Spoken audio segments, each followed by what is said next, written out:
Hi trainers, we just got a letter from the producer.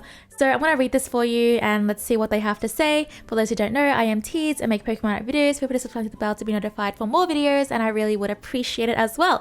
Okay, let's jump into it. So we have an exciting update from the Pokemon Unite team. Oh, this is exciting. We haven't got a letter from producer for a long time. Hello everyone.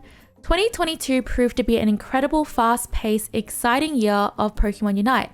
These past few months we celebrated our first anniversary, turned Pokemon into snowmen, and welcomed our first legendary Pokemon, Urshifu, to Eos Island. Although the celebrations are over, there's plenty more to be excited about coming to Pokemon Unite. Now we're moving on to the Zoroark retrospective. Okay, so in October, we released the Melee Speedster Zoroark and made it obtainable only with Eos Gems as part of the bundle with its costume party style holoware during its first week of release. We heard the community's feedback, which informed us that these restrictions were not a good experience. They listened to our community feedback. We appreciate that feedback, and after consideration, we will not be following this release practice in the future. This is insane. This is crazy. I can't believe they actually read that, looked into it, and saw that people were not happy with this. We intend to create a better paid experience for Pokemon Unite players in the coming months, and we welcome your feedback across our social channels. We look forward to collaborating with the community in the future, so please continue sharing your valuable feedback with us and one another. And with that, I don't know if they will see this, I don't know if they'll read the YouTube comments, I have no idea how they do all this feedback stuff. Definitely do the surveys for sure, but in case they do see this, for the question of the day, what is a change you want in Pokemon Unite? What changes do you want to see in the game? List them down below. Maybe it will help. Maybe they will see it. They do release surveys from time to time, so please do the surveys as well because it seems they're taking those into consideration too. This is insane. They actually addressed this. This communication is what we need and what we want from Pokemon Unite. That's crazy. I'm actually just shocked that they actually went onto this topic about the whole Zoroark thing because that was a terrible thing, but they saw it was not good, so they're going to make it better. With that, I do hope that it also means for the first week gem lock release for Pokemon, you know what I mean? Pokemon are currently behind a gem lock for the first week and you have to pay gems to actually use them. I do hope that with this statement here, it means for that as well, but I can't tell if it only just means the Eos gems with the Zoroark and the costume party style because it only mentions that. I have a feeling it's just that, but I really hope that they also mean the gem lock thing for the first week as well. I think that's very important. Of course, the game has to make money, but I think there are better ways to make money than to prevent or restrict people from using their favorite Pokemon or a Pokemon they're excited for. I also think it just kind of dampens the hype as well, which I don't think is cool, and I think it's unhealthy for the game. That is my opinion. So I really hope that they take off the gem lock overall, but we'll see in the future if this is what it means as well. If it doesn't, I guess we just gotta go on a ride again. Right, next we have the matchmaking explained. Oh my god, there's a whole, okay. Matchmaking is a much discussed subject in the community for players who are unfamiliar. We'll explain how it works. Matching is based on matchmaking rating, MMR, which is a hidden number decided by factors like win percentage, consecutive wins, and current rate. During matchmaking, players are put into a queue that searches for players who have a similar MMR, and then positions are filled for both teams. After a period of time, if no players of similar skill level are available, the matching parameters, sorry, I was about to sneeze, broaden to look at a wider pool of potential teammates and opponents. By doing so, the game attempts to optimize the balance both within and between the teams in terms of player skill level, as well as create a fairly matched environment for all players. You can see a breakdown of team compositions and MMR below. So we have a little bar graph thing, I don't know what they're called here. So we have the team composition, which is similar and the difference.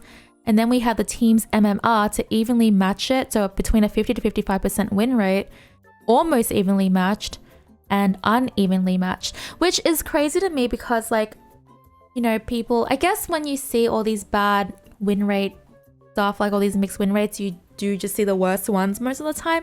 But it's really interesting that they did touch on the matchmaking.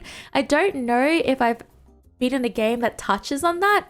That's really interesting. It's something that's been complained about for a very long time in Pokemon Unite, and now they've actually explained why matchmaking is the way it is or like how it works.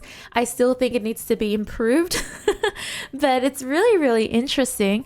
They do go on more here. So looking at this data, we can see that over 96% of all matches have teams of similar composition. For example, 5 solo versus 5 solo, or 3 grouped and 2 solo versus 3 grouped and 2 solo. The percentage of matches with little or no difference in team skills exceeds 80%. However, we have been researching player experiences and sentiments on this subject, as not all players report having equal matchmaking experiences. To improve player experience, in July, this is in the past, we implemented a change to the formula for how master points are gained and lost. The formula now applies and removes fewer points as the player's rank increases. This change not only helps master points more accurately reflect player skill, but also helps improve matchmaking. On December 1st, we also implemented a change to ranked matchmaking logic that will keep the rank variation between players on a team within 2 ranks, excluding 5-player teams. In addition, in ranked matches, players in duos and trios will need to be within 2 ranks of each other. That's really good that they did that as well, ensuring even a playing field as possible. Next, we'll be making some changes to fair play points. Oh, they're going to be making some changes to fair play points as well. A change has already been implemented to deduct fair play points if a player stops playing during a match, and a player's matching priority will be reduced the fewer total fair play points they have. This is huge for AFK and stuff. If someone AFKs in your game and you report it, it will take away fair play points. The more they lose, the worse their matchmaking is going to be. So if you have really good fair play points, you're likely not going to be like matched with them again. We'll also be improving the accuracy of detecting passive play, such as using moves to avoid appearing inactive but not engaging in battle. Wait, this is insane. So some people will avoid the AFK thing just by running around in base, but they're going to improve that. Maybe they're gonna, I don't have no idea, maybe like use abilities, maybe like they have to see like if you go to objectives or something. That's crazy. Lastly, we'll be making some changes to the rank range across which solos, duos, and trios can match. We'll also be adjusting the range of rank resets at the end of a season in hopes of mitigating the differences in skill at the start of a new season. The Unite team is always looking for ways to improve the player experience, so please continue sharing your thoughts on the changes above as they're implemented. This is so cool. So they really are attacking the matchmaking here, and they really are communicating with that. I'm really, really impressed with how much they're communicating here. Next, we have a new year. This is the last one. Finally, we'd like to introduce everyone to Pokemon Unite's new producer, Yuki Gabe, who will be taking over Masaki Hoshino, and he's thrilled to work with all of you to help Pokemon Unite a fun experience. Wait, a change in producer can actually be huge. From all of us on the Pokemon Unite team, we'd like to thank you for the passion and dedication this community brings every time you play our game. We hope you're excited for what's to come. We can't wait to show you. Sincerely, the Unite team. Wait.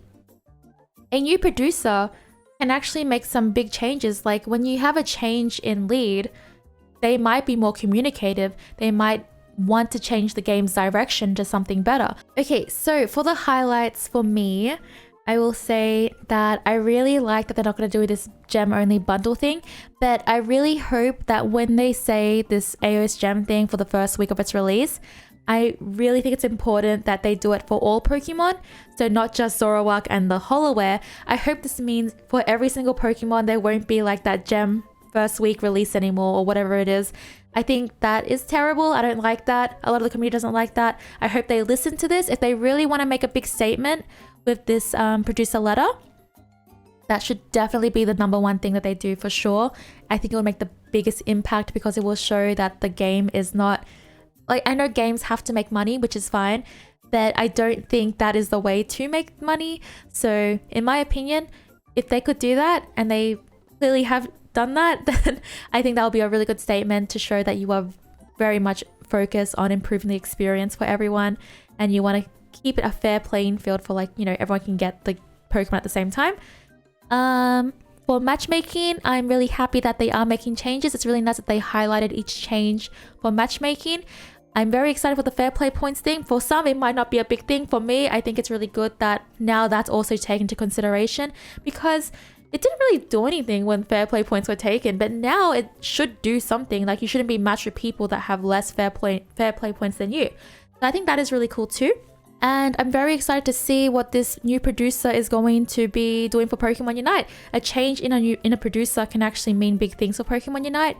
So this is a really huge announcement, and I'm very excited for this.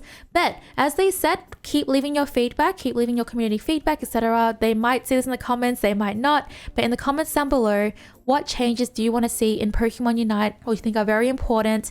If they see it, I think it's going to be a really good thing for the game. And yeah, that is all for this video. Thank you so much for watching, trainers. Subscribe to the bell to be notified for more videos. Like the video if you enjoyed this or like you find this interesting. And I hope to catch you for the next one. Bye!